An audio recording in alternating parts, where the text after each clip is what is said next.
Hello? MMA? MMA? MMA, hello? Hello, yes, I'm here. MMA? Free markets provide the best healthcare. God damn it, Phil. Enough of this.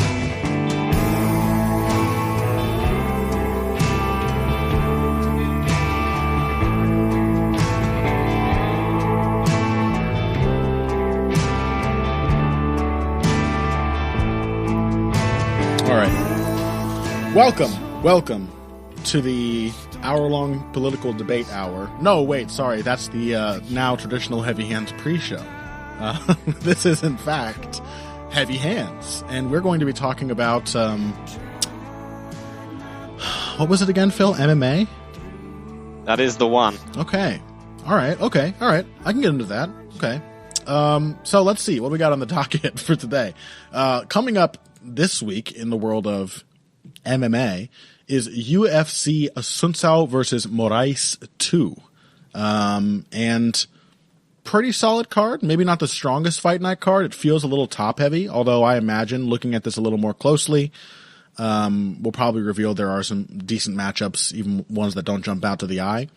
But the main card here is looking pretty damn good to me. And I'm going to go ahead and run through what we'll be talking about on this week's episode right off the jump. Of course, the main event, Rafael Assuncao, is rematching Marlon Moraes, two of the best bantamweights in the world. Unfortunately, had a very tepid and slow fight. This one may very well be the same, but still, that's a relevant fight for a title shot between two of the best in the most exciting division on earth.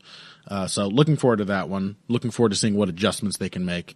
Then we've got the co-main event, Jose Aldo continuing his comeback run. He's fighting Renato Moicano in the co-main event. Could be a tough one for him. Damian Maia is fighting Lyman Good in the on the main card as well. Charles Oliveira is taking on David Tamer. Very fascinating style clash there. And Johnny Walker is fighting Justin Ledet. Hell yes. This is a main card that I am excited for. Yep. I mean, because it's got a ton of different flavors to it. Again, it's one of these fights where, and it's also got a ton of skill to it. Yeah. Like these are all just really damn, a lot of these guys are just really damn good fighters. And the ones which aren't, they're Johnny Walker. Yeah. And that's the best kind of bad you can. That's about it. I mean, look at the top three fights here. Like, Assuncao, Moraes, Aldo, Moicano, and Maia are all phenomenally good technicians. Like, they're all extremely good technical specialists. And Lyman Good is not a bad fighter. He leans a little more on his athleticism than someone like Damian Maia can at this point, which is why I didn't include him. But, like, those are five very impressive names to me. Yeah, I mean, it's no like, shame on Lyman Good, because those are some of the, Damian Maia is arguably one of the greatest pure grapplers to ever make his way in MMA. Yeah. And, likewise, Jose Aldo and, Renato Moicano, endlessly impressive. And obviously, Rafael Assuncao and Marlon Moraes. Like, these are two of the best striking specialists in the best division in MMA. Yeah, dominated by strikers as it is. So, it's a good looking card. We're very excited for it. We've gotten all of our animosity out, all of our arrogant fury in the pre-fight discussion. So we're going to have a real chill chat about Rafael Assuncao versus Marlon Moraes. First of all, Phil, who do you think is going to win? I think Marlon Moraes is going to win. You are a fucking idiot. It's Rafael Assuncao, you dumb piece of shit. That was a gag. Anyway, let's discuss the fight, shall we? Was that good? See, this is what happens when we have a free market exchange of ideas, Connor. That's why it's the best system. Yeah, I guess you're right. You piece of shit. You pinko scumbag. All right, let's talk about it. Rafael Assuncao, Marlon Moraes.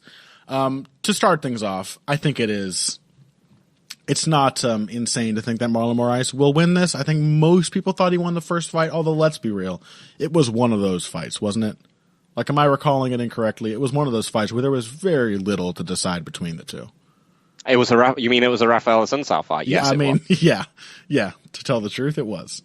He landed like about 5 or 6 really clean right hands that buzzed Moraes over the course of 3 rounds, and Moraes landed a bit more volume. Yep. And yeah. Yep. Yeah, I mean, it was in some ways it was very similar to his fight with with Aldo as well. So yeah, I mean, I think I expect a fairly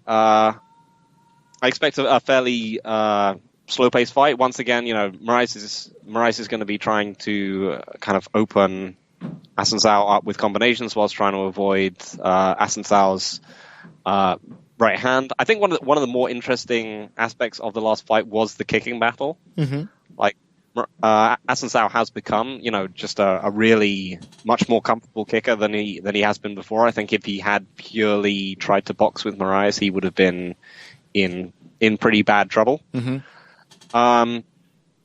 But in general, I think that the dynamic between the two is that Assuncao is kind of the power puncher, and Moraes is someone with a lot more of an attritional style. Mm-hmm. Like, not only was he on the volume end of the equation in their first fight, but he is the more powerful leg kicker, the more like active kicker in general. It does seem like the style which is going to bear more dividends over a 5-round fight. Yeah, it seems particularly like a style well suited to beating Assuncao, is the point. Like, not necessarily impressively, but let me put it this way. Moraes might have the style best suited to beating Assuncao in an Assuncao fight. You know what I mean? Yeah. He's the most likely to just be able to rack up damage over the course of a slow fight in which not much is happening.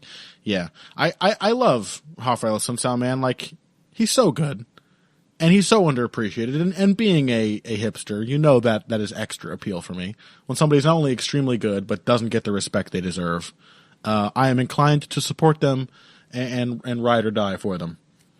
But it's tough to imagine. Like, do you have any thoughts on what kind of adjustment he could make to change that? Like, I'm thinking of the kicks, for example. I remember when he fought Pedro Munoz, and the leg kicks were a huge part of that fight. He was really, really effective with his low kicks and was forced to use a lot of them, I think, because he had an opponent who had a really strong boxing attack and was really aggressive. But Moraes is not going to be offering that exact kind of matchup either. I think it might be harder for Assuncao to convince himself to kick when the other guy is doing so much kicking. Like, he feels like, well, I'm supposed to counter kicks with punches, and he just can't get it home. Because, like, Moraes is, let's be real, one of the most defensively sound kickers out there. He has some of the best timing. Like, he's one of the few guys in MMA now who is a consistently good counter kicker. Kicks moving backwards, kicks legs moving backwards, kicks while people are punching at him and doesn't tend to get hit. Yep. And, one of the rare guys that can, counter leg kick to both legs. One of the guys who will reach back to kick you in your back leg as a counter, which is nasty stuff. So I don't know. Like, the interesting thing that one of the problems that people have encountered with Moraes is, how do you force him out of a kickboxing match? Because Assuncao is a good wrestler. He is a shot takedowns, top position. Can he find a way of setting up takedowns against Moraes? Yeah, that's a good question. I mean, at the very least, you would think somebody with a kick-heavy game. Like, the thing is, people have a hard time taking Moraes down, too. Like, I don't know. Let me look at his record real quick. Because let me like try and quantify this. I know people complain about the loud mouse clicking, but guess what, bitches? My computer's on a fucking plastic table right now, so it's going to be loud. He was stuffing takedowns from... So, like, John Dodson didn't try to take him down. Aljamain Sterling tried officially once, if I recall. Yes. and was knocked out before it even really started to look like a takedown attempt. And Jimmy Rivera didn't even get a chance to try. He just got kicked in the head while slipping. So who are the best wrestlers that Moraes has, like, shut down? How much of his wrestling defense is based on his movement? And how effective might it be for someone to get in while he's kicking and grab a hold of a leg and make him work that way? Because you're right, Assuncao, among all of his underrated skills, his wrestling is really top notch, both defensively and offensive. It's very good. And his submission grappling is very good too. And he's got great ground and pound as well. So like that might be a really convenient option for him to take this fight elsewhere. But the problem is that even if Moraes' takedown defense is, for the most part, based on his movement, I still think Assuncao is going to have a hard time tracking him down and setting up those takedowns, being as inactive as he is. Yeah, it's also because, just the way that if Assuncao is going to drive for a double leg, he's orthodox, so he's coming forward on his left. He's coming forward, pushing forward on his left leg as the drive. Mm-hmm. So, and Moraes tends to circle away from that shot. He tends to circle to his left as well. And that was where a lot of Assuncao's right hands kind of came from, is that when he would feint a left shot and Moraes, he has a preferential side he likes to circle to, and that Assuncao was able to kind of fake the left and then kind of come over the top as a counter. It was either a counter to Moraes' jab or his kick. That was where a lot of Assuncao's right hands came from. But the problem is also that, Assuncao is not naturally much of an aggressive fighter. Yeah. Because a lot of these problems could honestly perhaps be solved by him just planting his feet more and just throwing more combinations in response. Yeah. He's a good, accurate, hard puncher with solid defense, better than Moraes' I think. So like he could probably win that kind of fight if he would just force Moraes into punching exchanges. But he didn't like to exchange, that Assuncao. Yeah, I mean I think he's become a lot better of late. Sure, I will say I think he's improved his tendency to punch in combination over his. At one point he really was becoming. I mean, that Sterling fight was very solitary right hand heavy. And this was much more of I think the Moraes fight was much more of him figuring out how to really attack an aggressive kicker, because the Sterling fight was at least as close as the Moraes fight, and Sterling is not the striker that Moraes is. Mm-hmm. So like Assuncao showed some visible improvements in that area. But yeah, I mean, but there's kind of two. But yeah, I think the problems just basically remain. I don't see how Assuncao lines up a shot on Moraes. And Moraes not only has the attritional advantage over time, but despite Assuncao being the power puncher of the two, ostensibly, Moraes is also the finishing threat here. Uh-huh. If there's someone getting just sparked out in the first round, it is probably not Moraes. Like, Assuncao has just not been, even when he's been up against outmatched competition, he's not just put people away with one shot. So, yeah, the problem is that Moraes' two methods of victory, like just managing to lure Assuncao into a head kick or something, just getting him with something really big, that's more likely than Assuncao winning a kickboxing match to me. And I mean, that's more likely than Assuncao finishing him. And I think he's also slightly more likely to win a 5-round decision. I mean, I don't think on balance it's not a close fight. Right. But I think he has kind of both advantages from that perspective. Yeah, I agree with you completely. Like, I do want to emphasize we're talking about a fight which Assuncao technically won. The first time around. Like, it was a close fight. It was not a decision where, like, afterwards I was not upset. And it's not just because I like Assuncao. I think a lot of people were like, It was, certainly some people were ride or die for one fight or the other, but it was very close. And it was like, not a ton happened. So, like, I think we're still looking at a close matchup. But what it comes down to is what I initially said, is that, like, Moraes seems, his style just seems better suited to win the kind of fight I expect out of these guys. Just the more attritional style, being more likely to finish. It's within Assuncao's grasp, but it's like a lot of more impressive wins have been in his grasp, and he has, by virtue of winning the vast majority of his fights, conditioned himself to fight the way he fights, which is pretty slow paced. I just think it's his predilection to begin with anyway. He's sort of a cautious, patient, cerebral fighter. And Moraes is much more willing to just kind of work and make things happen. And not a dumb fighter himself. He's just not quite like planning things out in several stages the way that Assuncao can fall into doing. So, yeah, I'm favoring Moraes as well. I think it'll be close. I think it was close, but I think Moraes might just win a narrow decision here. Are you expecting him to get a finish here, or just not that it particularly? No, I don't think it's. I don't think it's very like Assuncao he is crazy tough. I mean, he was knocked out once by Eric Koch. Eric Koch, yeah. I still regret that he never fought Uriah Faber again. I know he was booked to fight him at one point, and if I've never bet on MMA before, but that is the one time I would have bet, because I'm sure that Uriah Faber would have been a favorite, and it would have been really easy money.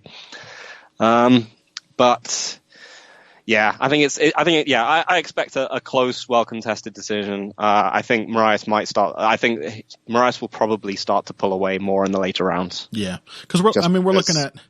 Go on, sorry. Yeah, just because his attritional work will wear down, his kicks just do more damage, and Assuncao's movement will just be, I think, will just be slowed. Mm-hmm.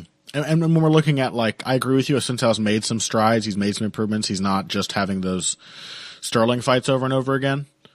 But also, like, if, say, the Rob Font fight had not had two big telling punches where Rob Font was knocked down and or very clearly hurt, it still would have been a really close fight.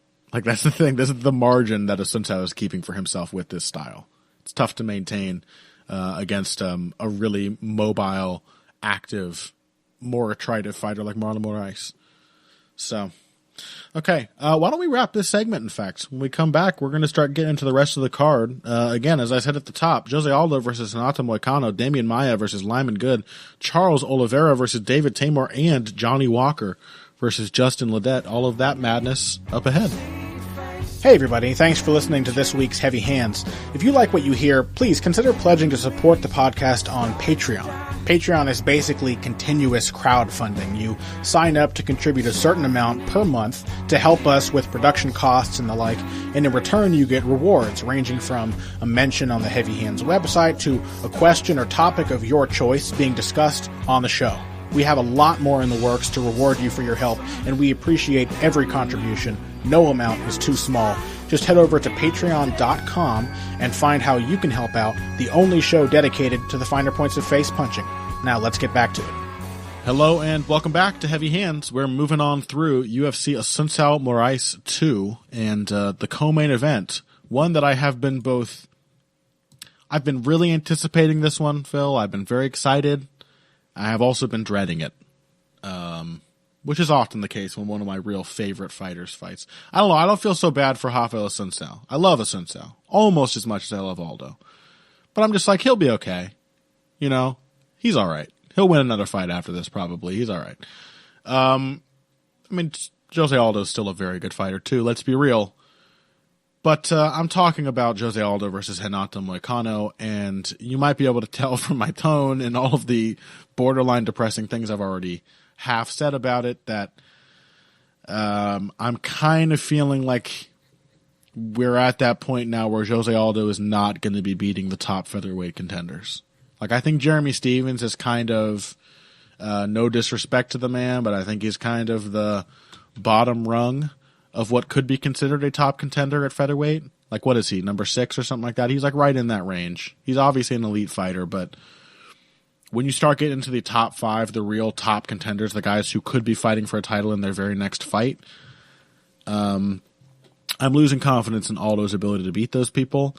And thus we come to Renato Moicano, who is real big, has a frame very similar to Max Holloway's, is as avid a leg kicker as Jose Aldo used to be, has a really reliable ground game, seems to have a pretty trusty wrestling game as well, and is just a whole lot younger than Jose Aldo, a whole lot younger in his career. He's 29. He's not actually that much younger in age. Aldo's only 32. But Aldo is looking a little shop-worn at this point. Moicano's only been fighting since 2010, and he's only had 15 fights. Whereas Aldo has been fighting for, I don't know, what's it been now? He's had 31 fights and has been competing since 2004. So we are essentially just looking at a difference in wear and tear. Maybe you could say a style that is more like up to date with the current mode of fighting. I don't know how you would frame it, but this is why I'm sad, Phil, because I think Jose might lose to Moicano. What are your thoughts? I am also sad and concerned. So one of the things when I look back at this fight is, and I reference your excellent piece about weight cutting, which you produced recently. Oh, thank you. Remember when Jose Aldo used to be a really big featherweight? Yes. And everyone used to be like, holy shit, look at how big Jose Aldo is. Uh-huh. Did you think that when you were looking at him against Jeremy Stephens? Nope. Or Max Holloway? Jeremy Stephens is a huge featherweight. And Moicano is big, too. Yeah, Moicano is a vast featherweight. Like him, Holloway, and Ortega are... Yeah. He's 5'11". That is ridiculous. He is. Jeremy Stephens looked big next to Aldo. Stephens is 5'8.5". He's only an inch and a half taller than Aldo. Moicano is 4 inches taller. Let's see if we can compare reach real quick. Reach of 72 inches according to Wikipedia, in contrast to Aldo's 70 inches. Aldo does have long arms, but still. Moicano is a kind of frame that only exists in the current iteration of the featherweight division.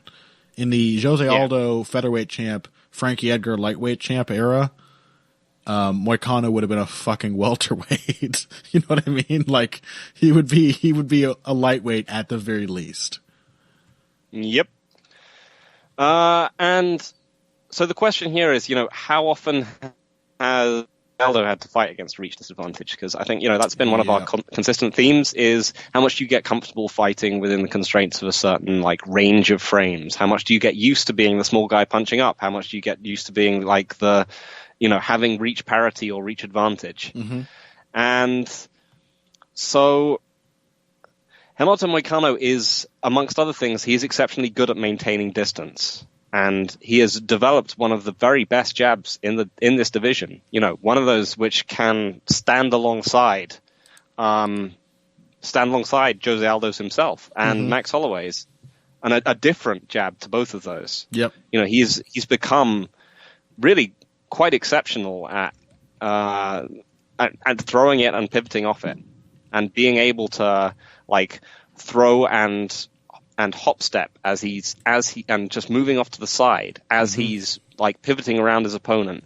And I'm not sure how well Jose Aldo deals with that jab, because if we think of him as a smaller, albeit more explosive and definitely on a baseline more athletic fighter, despite size or anything else, there's no doubt that in terms of physical ability, Jose Aldo in his prime is someone who is a step above Renato Moicano. Sure, he's still a spectacular athlete. I mean, yeah. But the question is if Moicano is pouring at Aldo and kind of forcing him to react, how much does that drain Aldo's gas tank?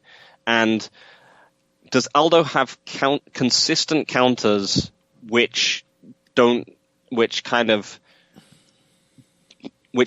too risky? Because I think this is where stuff like Aldo's lack of, we discussed it before, his lack of granularity can get him into trouble, because everything is always thrown at 100 miles per hour with Aldo. It's always, from his jab to his left hook to his right hand. Yeah. He's always sitting down on every punch, which means that it becomes a risk to cover distance against just a big, long, patient fighter. Yep. But on the other hand, Moicano also doesn't have the defensive abilities that Aldo has. Absolutely true. Past that kind of range of his jab and his footwork, he still has that tendency to, he will pivot out and move away. He's very disciplined. He'll keep his hands up, but he just doesn't have, the repertoire of parries and head movements and slips and rolls that Aldo has, and will kind of resort to that balls to the wall, banging out to get people off him. Yeah. And if he does that kind of thing, he is also a man, like many tall fighters, there's a lot of real estate there to hit. Like, it's not totally out of this world that Aldo just, like, rib roasts him. Liver shot. Or clocks him upside the head, like, as Moicano tries to flurry to get him off him. Like, these are very much, very, very live possibilities. Yeah. Yeah, I mean, again, as with the last fight, a very different matchup here. But as with the last one, I don't want to give the impression that because, like, all of my analysis here is along the narrative of, like, understanding why I have this gut feeling that Aldo's going to lose. I don't want to give the impression that this is not a winnable fight for Jose Aldo. There's still a good bit we don't know about Renato Moicano. There are still a lot of styles that he has not been tested against, a lot of problems he hasn't had to solve. But the thing is like, a lot of those are mitigated by what feels like a pretty significant difference in age / wear and tear. Like Moicano can be convinced to just kind of bite down and swing, just swing his way out of trouble. But so can Aldo.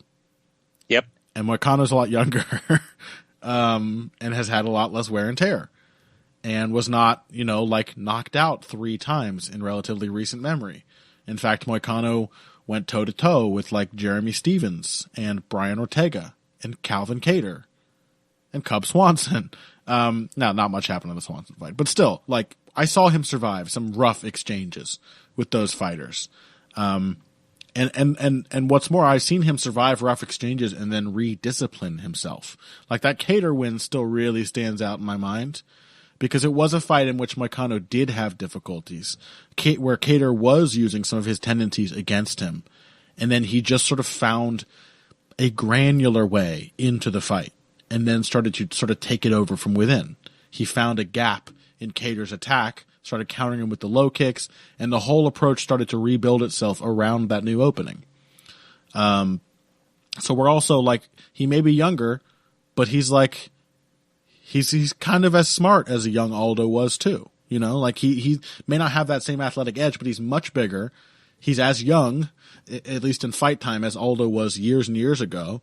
And he's making good decisions as a fighter. He can clearly think capably in the cage.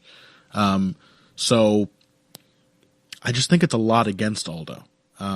He's going to have plenty of opportunities to crack Moicano, but the basic likelihood of a clean shot knocking Aldo out versus a clean shot knocking Moicano out just seems like it's in Moicano's favor. So...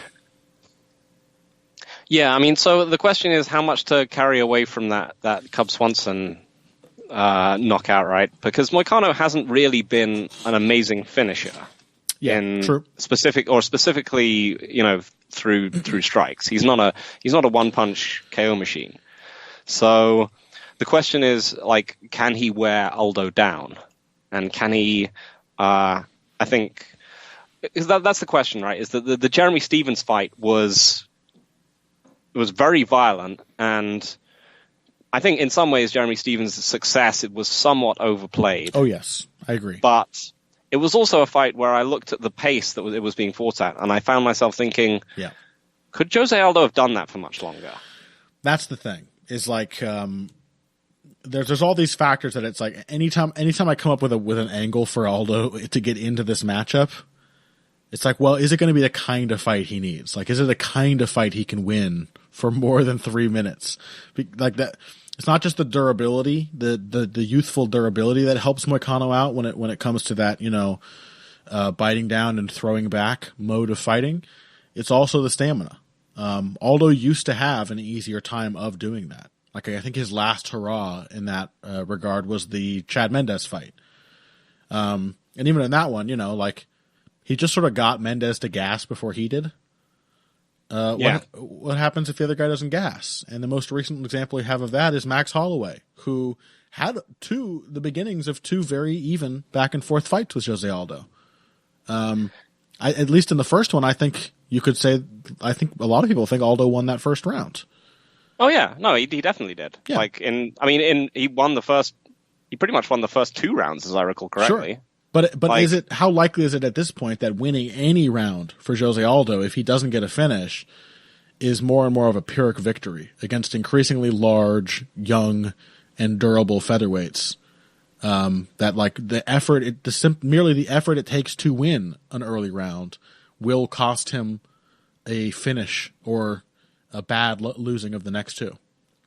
Right, because the other thing to look at is Chad Mendes, right? Like you said, because it can be looked at that Mendes Aldo fight, that was the last of both of their primes. Yeah, that the Mendes got worn down by Volkanovski, but I do not think, and Aldo got worn down by Max Holloway, but I just do not think you see the same levels of cardio and durability present in either guy that you did in the fight between the 2 of them. Yeah, I think they are clearly diminished. Like Aldo it's been Aldo 4.5 tired. years. I mean, it's not like it's unreasonable. It's been 4.5 years since that fight now.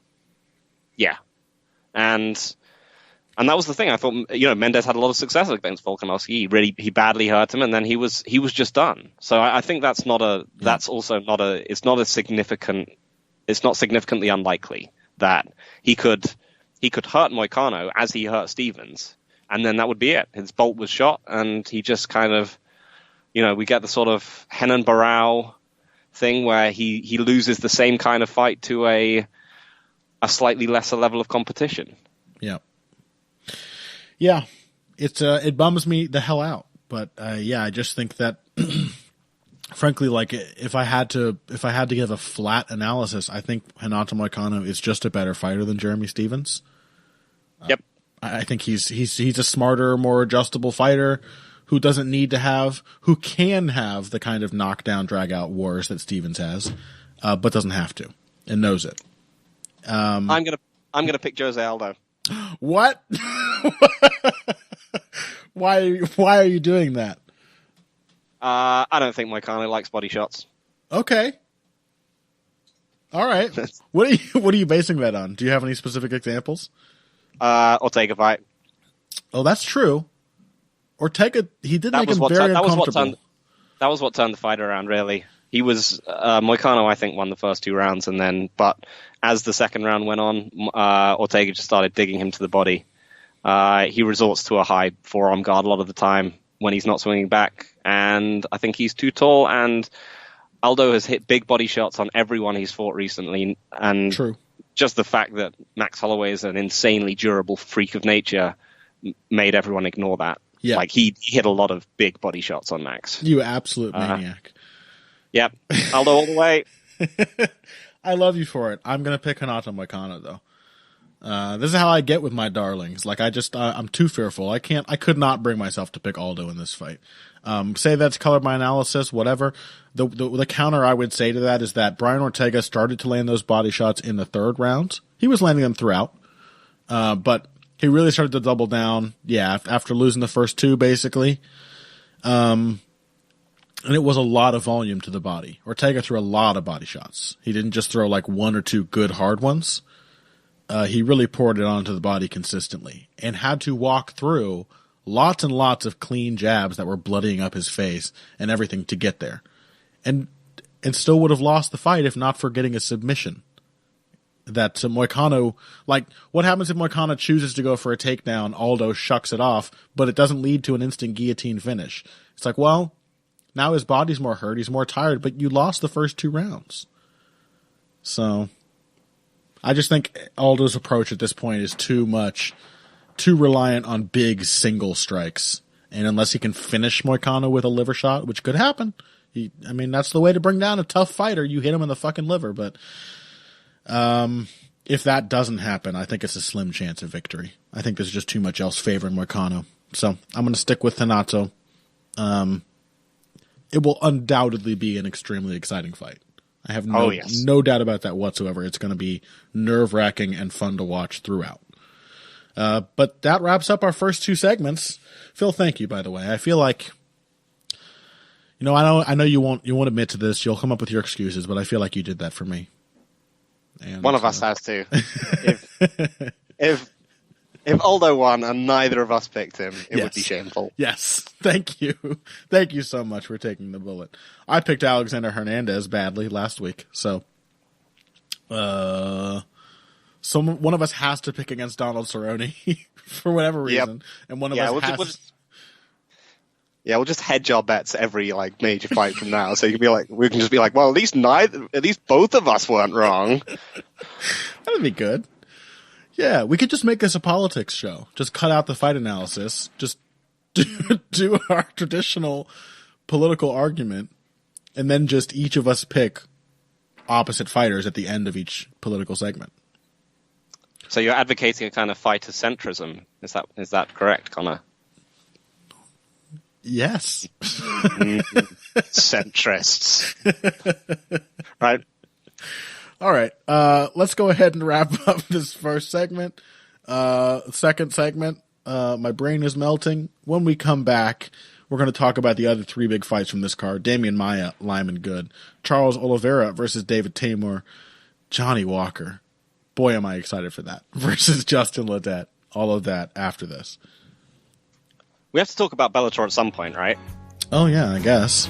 Financial support is fantastic, but there are other, even easier ways to support Heavy Hands. Perhaps the best is by spreading the word. We know our fan base. You're all cool, popular people with serious social media presences. You're tastemakers and trendsetters. Okay, there are one or two of you that don't fit that description. You know who you are, but no matter what, you can always help us out by telling folks about the show. You can also give us a positive rating and review on iTunes and Stitcher, things like that. We rely on word of mouth and positive feedback to grow and improve, so thank you very much for your time and your help. Now, back to the show. I did think, I was like, oh yeah, last week we should talk about this. I was like, do I want to talk about Fedor versus Bader? Like, it was utterly predictable.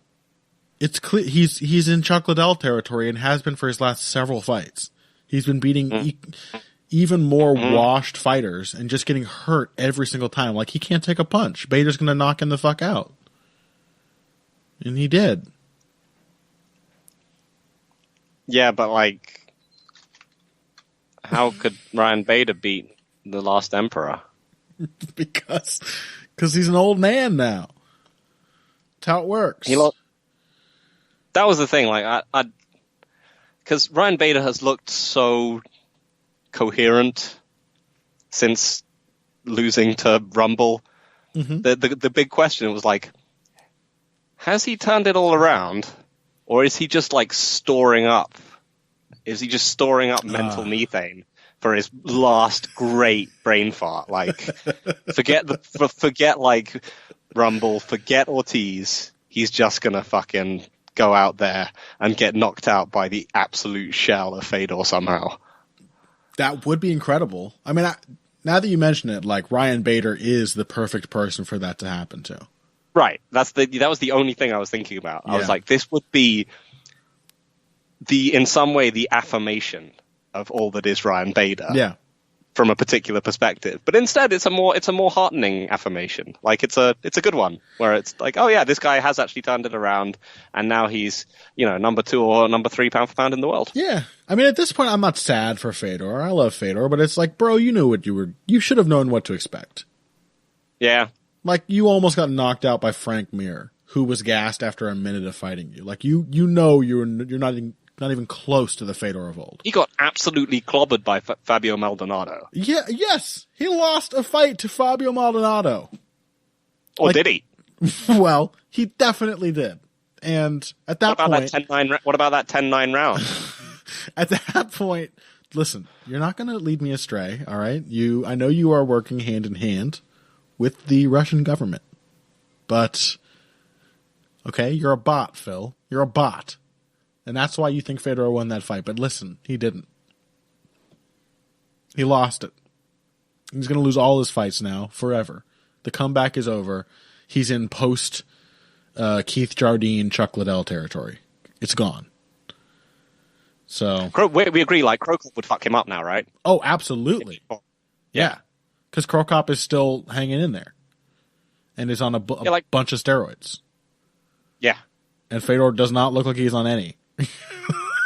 He looks... Actually, he's looked in decent physical shape, decent enough physical shape for Fedor. But then... Well, I disagree. He used to look a lot more solid. He was always a little flabby, like because he just didn't cut weight. But did you see like the stare down between him and Bader?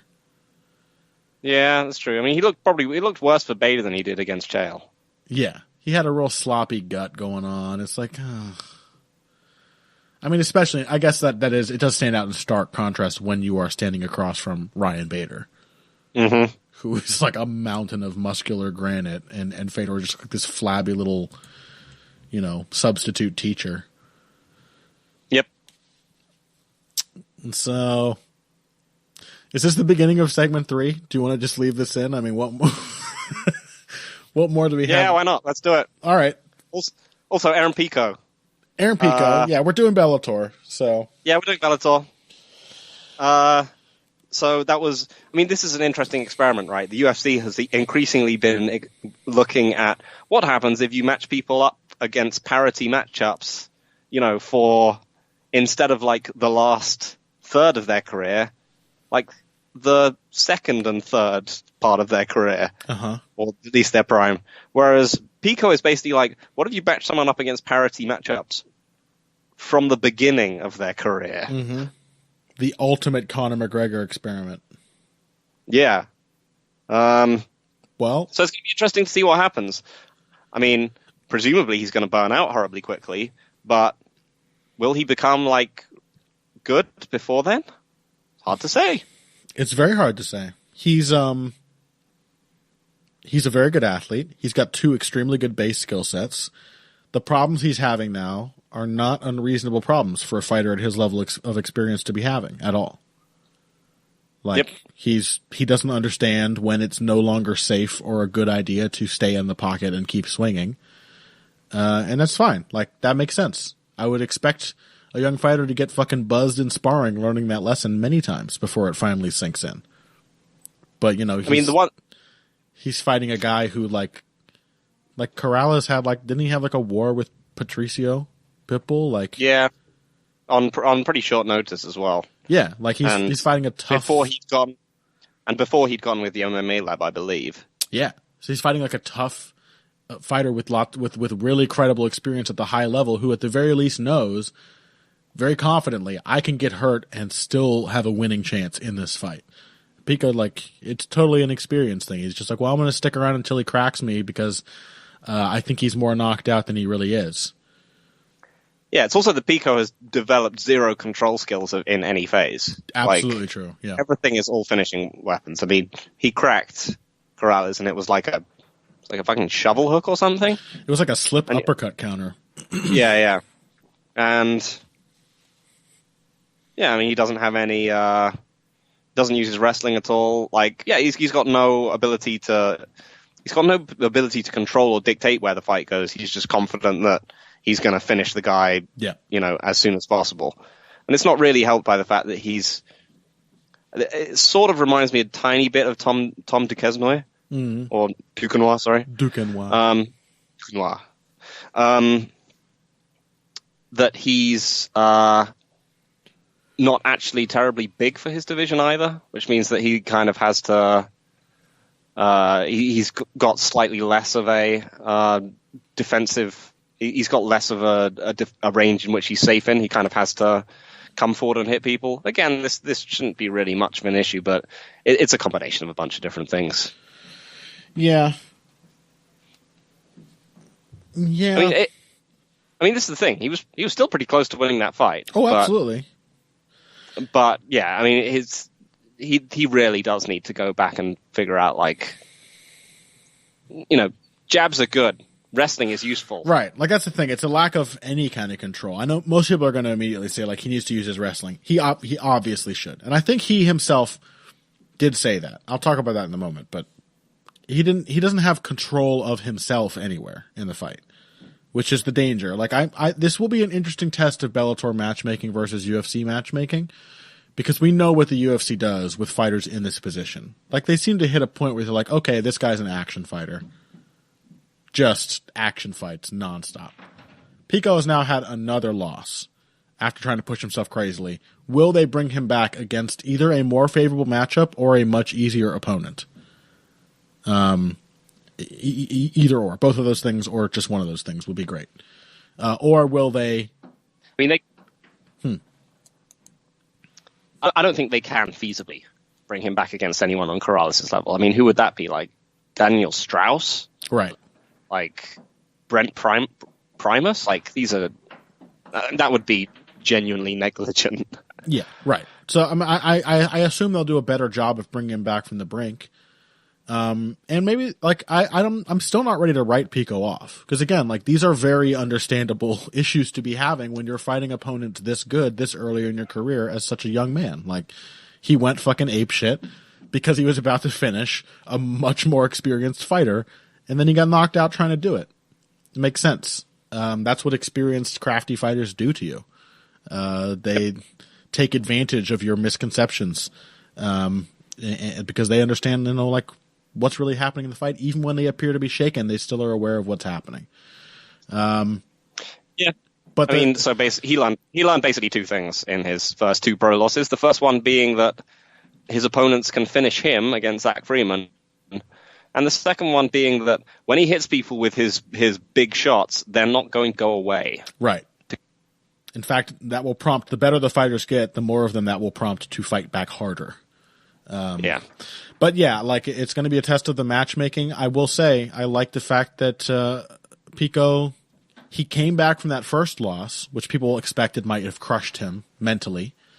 And it didn't. Like, he came back, he looked very confident. He was like, it happens. If he can do that with this one and still take away additional lessons, like, he might still continue climbing the rankings. He does have a lot going for him physically as a fighter. It's the mental thing that needs to catch up, which you might expect for a young fighter. The fear is burning him out, but he did immediately after this loss say, like, hey, I need to use my wrestling. I need to be more controlled. It was sort of like when Hernandez lost to Cerrone and he was like, I need to learn to fight rather than just beating people up. I was like, okay, that's a good takeaway. Like, yeah, you can implement that and it will drastically change the way you approach your opponents. So, I don't know. I think Pico could still be good. I think people are once again jumping at the chance to write him off. It's obviously a bad sign for a young fighter to be knocked out twice in his first 6 fights or whatever. But it's because he's trying to be Conor McGregor. He's matching himself, and they are matching him against really, really hard opponents really early in his career. So that's Bellator. We always knew Fedor was going to... I mean, you knew he was going to lose, right, Phil? Come on. What? You knew How is Fedor going to lose? He's the last emperor. Okay, well, that's a good point. Yes, I knew he was going to lose. I knew Ryan Bader was going to win this tournament right from the beginning. Although I will say, in all due respect to Ryan Bader, like, everyone says, the problem with the heavyweight division is that, anyone can clip you and, the fight will be over. Bader, a strong and relatively unique solution to that, went through a whole heavyweight tournament without basically getting hit at all. Uh-huh. Like, how can you triple perfect your way through a tournament? Yeah. Really fucking impressive. I don't think Matt Mitrione, who was the other one? Mola Wall, was it? Yep. Or Fedor, landed a single significant strike combined on him. So good on you, Ryan Bader. We knew it was a fuck up when the UFC cut him. I mean, I know there's a lot of jokes about Ryan Bader. It would have been perfect if he had gotten knocked out by Fedor. It would have just been the most horrifically poetic ending to his storied career. But we all know he's clearly one of the 5 best light heavyweights in the world. And that means he's probably also one of the 5 best heavyweights in the world. So, yeah. Good for Ryan Bader. He's having great financial success while taking literally no damage in his fights. So it's hard not to feel good for him. Yeah. And no talking shit about, the UFC level when we've got title challenger Anthony Smith coming up. Yes. Yeah. The times they are changing. Or maybe we're just recognizing they've always been this way. All right. Let's move on. Back to UFC Assuncao Moraes. A little detour into Bellator land there. I realize we didn't talk about it. There may come a time in the near future where we do just have to talk about more. People start to care about those things more because, the UFC product is what it is. But it's good to get a little Bellator discussion in when we can. Let's talk about Damian Maia and Lyman Good. Kind of a weird matchup to me. I don't know. I mean, I guess if I think about it, Damian Maia has lost now 3 in a row to top contenders. Do you see this as them trying to get Damian Maia a win, or do you see it as them trying to get rid of him? Because it kind of feels to me like they're trying to get rid of him. Yeah, they just have a glut of good mid-level action fighters, and frankly, they might as well just spend one of them on Damian Maia. Yeah, it makes perfect sense because if Maia chokes out Lyman Good, he's not going anywhere towards a title shot. If Lyman Good knocks him out, he's a fun, cool. He's a fun strike-based action fighter that you can easily market for, going up against one of the upper level guys. You can put him against whatever, a Leon Edwards or even if you want to risk it, as a Santiago Ponzinibbio or something like that. He's it's a free throw kind of thing. They're just taking their shot. I'm not sure if Damian Maia is old and bad enough yet to lose to Lyman Good, though. I'm not sold on it. Lyman Good has solid takedown defense, but he has also faced not that many great wrestlers. And he's lost to the ones that he's faced. Right, like Rick Hahn, Ben Askren both beat him. Yep. Yeah, Koreshkov. Did Koreshkov out-wrestle him when they fought? Because sometimes he does that. I cannot remember. Yeah, I think that was probably before Wrestler Koreshkov. Okay, yeah, you're probably right. It was way early. There's still a big question here. There's a lot to favor Lyman Good over Damian Maia at this point. Maia is now 304 years old. His flesh is literally sloughing off of his yellowing bones. And he's on a losing streak, right? He's had a harder and harder time getting people down. But similarly, Lyman Good has not been tested by great wrestlers. The guys Damian Maia has not been able to take down have been Kamaru Usman, Colby Covington, and Tyron Woodley. So, is he kind of just the same Damian Maia? Is it just been really hard matchmaking? That might be the case. Yep. You think so? I'm pretty much with it. Yeah, he's lost to the same people throughout his career. People who just deny him the takedown, whether through distance management, or through just out wrestling him. Even up at middleweight, this was the story. It was decorated wrestlers. Yeah. Even the slightly bullshit loss to Mark Munoz or the loss to Chris Weidman. It was always the same kind of matchup. And I don't think Lyman Good is that matchup. And more than that, Lyman Good is the largest of the Team Tiger Schulman clones that they produce. They do traditionally have actually pretty damn good takedown defense, which is probably something which I think we're going to see is going to have paid dividends. But Damian Maia is a particularly sneaky takedown artist. He is not a double leg guy you can beat with sprawls, and Lyman Good is inherently a pressure fighter. So that might help in that Lyman Good might not get himself pushed up against the cage, which is where Damian Maia does his best work. But it's also just the fact that Maia typically only needs to get his hands on someone before he starts just moving into his takedown chains, where he switches between moving to the back or hitting the single leg. And Maia sort of gets people into the problem that Jose Aldo's been having, where you start fighting him and then he just starts fighting back and can't control himself anymore. Maia sort of gets people into a similar situation with his wrestling, where it's suddenly you're just fighting his fight, even if it's not a very good initial shot. Once Maia gets you dealing with his chain wrestling, the fight tends to be headed in his direction. Yeah, I mean it's designed not to be a very good shot. I mean he doesn't put much drive on it so that he can cover distance quickly and without much tell. Yeah, I mean it's not, that shot is never designed to take you down. It is the equivalent of a jab. So it's hard to see. It's hard to see like Liam Good just having the deep technical wrestling skill set necessary to fight Maia off from, because he's gonna immediately try 3 to 4 different takedown attempts. Maybe he just clocks him with an uppercut as he comes in. But again, Maia's chin still seems really good. There's no real reason to assume why Maia wouldn't win this, and probably by submission. Yeah, I think I have to side with you. Yeah, I'm still a little nervous. Maia's age, seeing him lose 3 in a row, just seeing him against a much younger and much more athletic and powerful fighter in Lyman Good.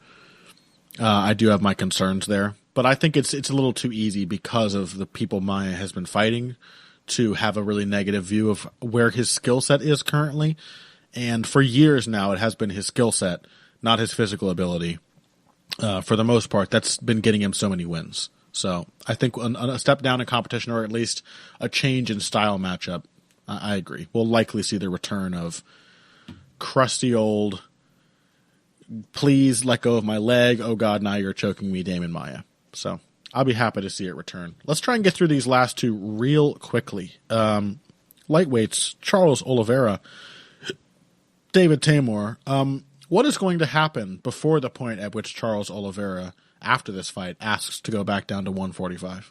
Any idea, Phil? It's really hard to say. Charles Oliveira, I think I've probably said this before, he's a really good wrestler. Yes.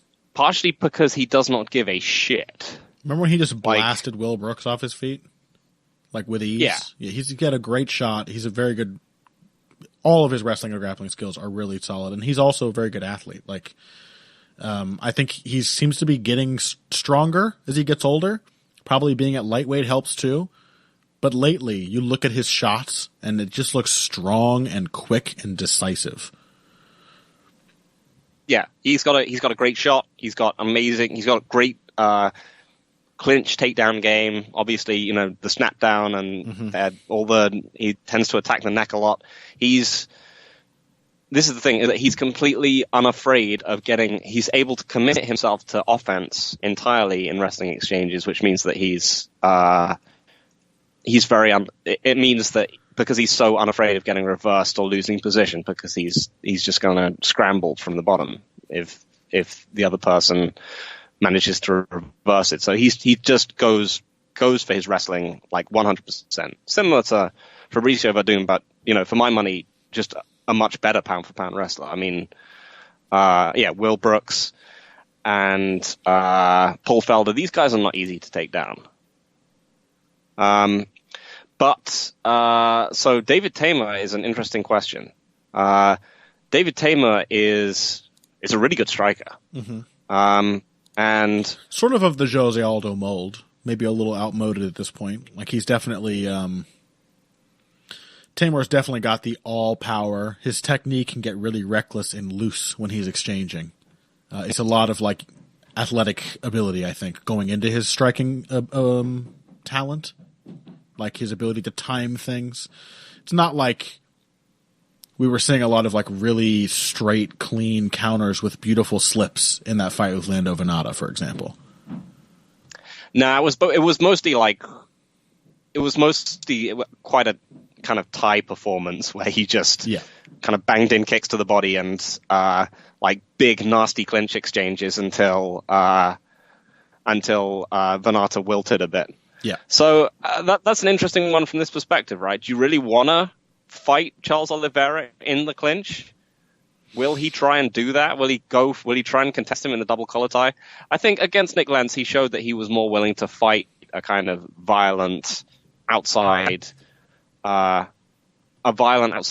He didn't get, Lentz is not nearly the MMA wrestler that Oliveira is, but I think Tamer showed the right kind of game plan, and more than that, I just like his ability to consistently go to the body, which is something which Oliveira has always hated. He throws right straights to the body, left kicks to the body, knees. He's just a mean bastard of a fighter. And I don't think Oliveira likes mean bastard fighters. Yeah. Oliveira, I mean, part of the reason surely why he's still committed to the idea of returning to featherweight, he's a bit of a bully. He likes to be bigger and stronger and being able to outpower his opponents. That's why he starts so aggressively too. He just likes to take the fight to you and beat you as quickly as possible whenever he can. And the counter to that we have seen several times from him is that he doesn't like being hurt. Like, I know no one does, but he reacts particularly poorly to the opponent having like any single moment of significant offense. They hit him in the body and he feels it. They hit him in the leg. They put some pressure on him. They crack him on the chin. He has a tendency of kind of folding, turning his back, cringing away. He just does not stand up mentally to that stuff as well as some other fighters do. Certainly not as well as someone like David Tamer does. It's another level of clinch fighter. He's been going up. He's fought Nick Lentz and he's fought Drakkar Klose, both very good in the clinch. Mm-hmm. Neither of them nearly as potent or as much of a finishing threat as Oliveira. But I just like him to be able to, if he manages to get extended exchanges on the feet with Oliveira, I just don't think Oliveira will really stand up to it much. Yeah, but if he doesn't, like, the thing is, we have seen really impressive wrestling in scrambles from Tamer. Like, it's clear the man wrestles on the mat consistently in training. But I still wonder, like, Oliveira is like Miles Jury is a very good wrestler and a very good submission grappler. He's got a really good top game. When Oliveira got him down, it was like he was doing everything correctly and it did not matter. He was still following the dotted line that Oliveira had drawn for him. Oliveira was just every correct move that Miles Jury made was a correct move that Oliveira anticipated and was prepared to counter before Jury knew it was being countered. So he was just being outpositioned and walking himself into a submission the entire time the moment that fight hit the ground. In fact, the moment they tied up. So that's the thing, is that Oliveira really is a different level of offensive threat when it comes to submission grappling. He's maybe the most dangerous submission artist in the sport today. So I still don't feel confident that Tamer can... No, I don't think you should be.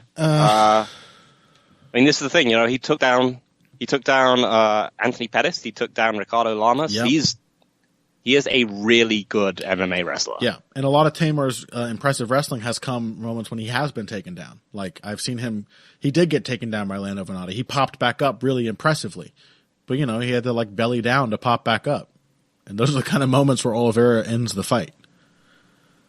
So, I don't know. This is a tough one, man. This is a really tough one for me to call.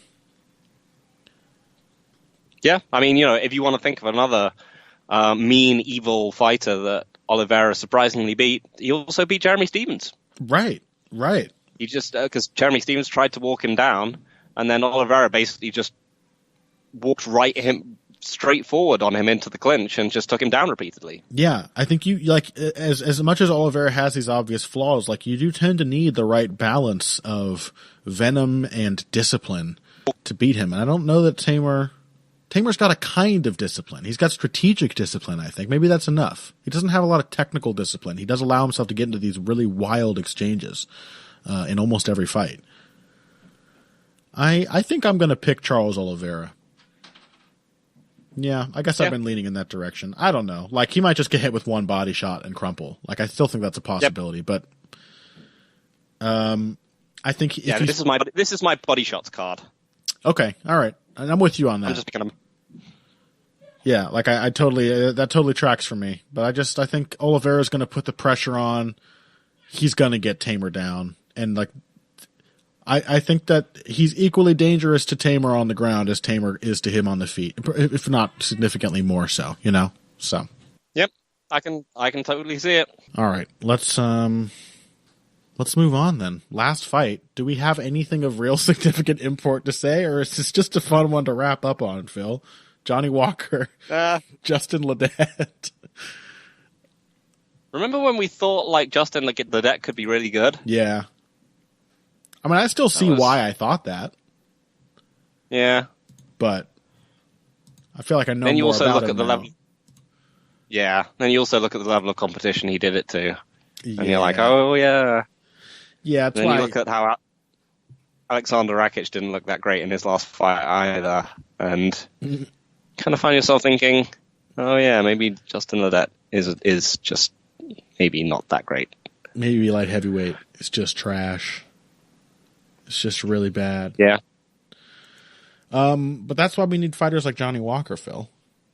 Yes. To just be like just embrace the badness. Like, Johnny Walker's not in there trying to be good at what he does. He's not in there trying to put on an artistic performance. He's in there fucking around. And that's what I show up for. I just want him to fuck around. It's fine. Yep. So I think the basic dynamic here is that Ledet looked way too flat-footed against Rakic and was not used to being just naturally, effortlessly way faster than the people he was fighting, and so couldn't close the distance and got fucked up from range. And Khalil Roundtree is probably at this point a better fighter than Justin Ledet. I don't know, is that controversial? I would say they're very similar. Yeah. But he had much of the same issues. He just couldn't track down Johnny Walker, who just flounced around on the outside and did wacky shit until something worked. Yeah. So do I kind of expect Johnny Walker to just noodle around on the outside and then, like, throw some bizarre shit that fucks Justin up? I kind of do. Yeah, sounds about right. We're looking at two more or less aimless fighters, but Johnny Walker, among those two, looks decidedly more dangerous and insane. And sometimes that's what it takes in the light heavyweight division, is being a madman. Enough of a madman to, like, I don't know, probably knock Justin Ledet out with like a flying scissor kick to the head. Something like that. I can't wait. I'm so excited for it. You know there's a possibility we get Johnny Walker, Thiago Santos some point down the line. Or Johnny Walker, Anthony Smith. Like, imagine all of the possible shitty but incredible matchups we could have with these guys. Okay, Johnny Walker versus, on a short notice, Kevin Holland. Okay, that seems a little... Yeah, no, that's too much. I'm liking the Anthony Smith idea though, because I'm just imagining, like, Johnny Walker, like, slapping his thigh and doing the whole taunting thing, and then Anthony Smith just retreating deep inside himself, and then muttering to himself about how he's going to fuck this guy up, and he doesn't understand who he's messing with, and yeah, it'd be tremendous. Internally saying, listen, you can slap your thigh at me, but you slap your shit at my friends, and then I'll fucking kill you, dude. Yeah, just going through the whole, like, male insecurity thing inside his own head. God, I love that. Okay. We're picking Johnny Walker. It's going to be ridiculous. It's going to be fun to watch. It might be bad, but it's going to be fun to watch. Oh, yes. And that's UFC Assuncao Moraes, too. Looks like a solid card, especially the main card here. I mean, those were 5 very compelling fights, and as you said, Phil, all for very different reasons. So there's very little to complain about for me. And we talked about a little bit of Bellator as well. Let's wrap it up so we can get back to our political debate. Phil, before we do you have anything coming out this week? I am not sure. I don't know if we're actually doing a main card preview for Assuncao Moraes. So, wow. Keep an eye out if we do. But if not, I don't think I will have anything coming out this week. What about yourself? I have a couple things in the works, but I will direct people to check out the thing that I didn't successfully plug last week that you already mentioned, which was my article on UFC weight cutting. Like a lot of these pieces, I didn't end up suggesting like a really workable solution, but it was, I hope, a somewhat revealing exploration of how bad the problem has gotten in comparison to, like, to the point where fighters are now 2 divisions below. Fighters of the same size are fighting 2 divisions lower than they were less than 10 years ago. So give that a look. It's called UFC Weight Cutting is Worse Than You Think. On bloodyelbow.com. That's where you can find Phil's stuff as well. Check us out on Patreon, the iTunes, the Spotify, the Google Play, the Stitcher. You can find the show all over the place and leave nice reviews and give us money so that we can continue to do it. Thank you all so much for listening. I don't know what's wrong with me, but I have a good card to look forward to. I'm not yet at the point in this encroaching UFC schedule where I want to die. And it's not going to happen for like another 3 or 4 weeks at least, because after this we have Whittaker versus Gaston. So thank you all for tuning in. Find us on social media. Phil is at Evil Greg Jackson on Twitter. I am at Boxing Bush. That's BUSCH. Again, you can find all of our various pieces of writing on bloodyelbow.com. And again, thank you for listening this week. Until next week, if you came here for the finer points of face punching, you came to the right place. This has been Heavy Hands. Fucking commie.